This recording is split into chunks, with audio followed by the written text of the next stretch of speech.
John mentioned in the answer to the previous question the idea of the physical constants being finely tuned.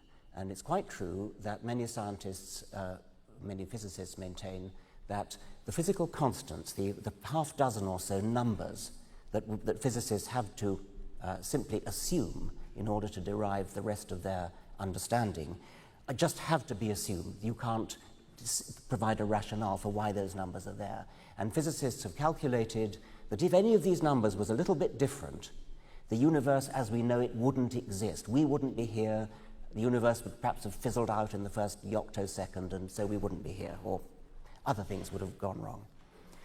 It's tempting, once again, to import the easy, facile idea of a designer and to say that the designer twiddled the knobs of the universe at the Big Bang and got them exactly right, got the gravitational constant right, got the strong force right, the weak force right, and so on.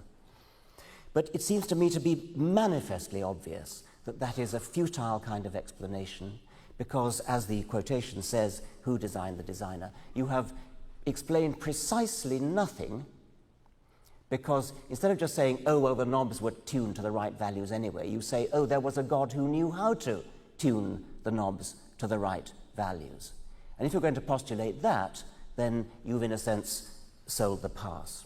I want to address the who designed the designer question, because it's the old schoolboy question, who created God? I'm actually very surprised to find it as a central argument in your book, because it assumes that God is created.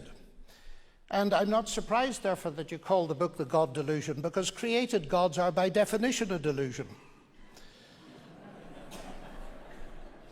Now, I know, and I ought to explain, that Richard doesn't like people who say to him that they don't believe in the God he doesn't believe in.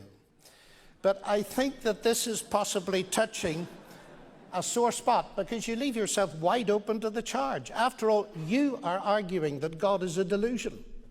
And in order to weigh your argument, I said that it is you who's arguing that God is a delusion. Oh, sorry. All right. And in order to weigh that argument, I need to know what you mean by God.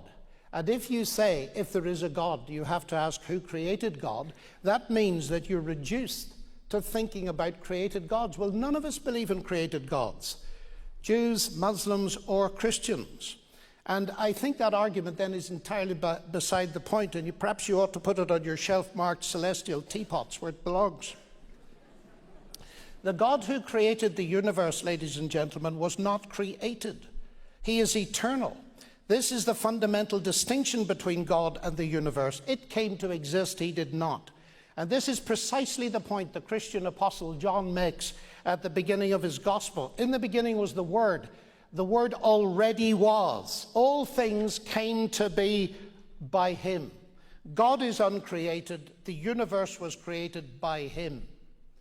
Now, I don't know whether Richard has difficulty with the concept of the uncreated. I don't know, and I'd love to know whether he believes as a materialist that matter and energy and the laws of nature were always there, because if they were, he does believe in something eternal. So perhaps the difficulty lies in believing in an eternal person.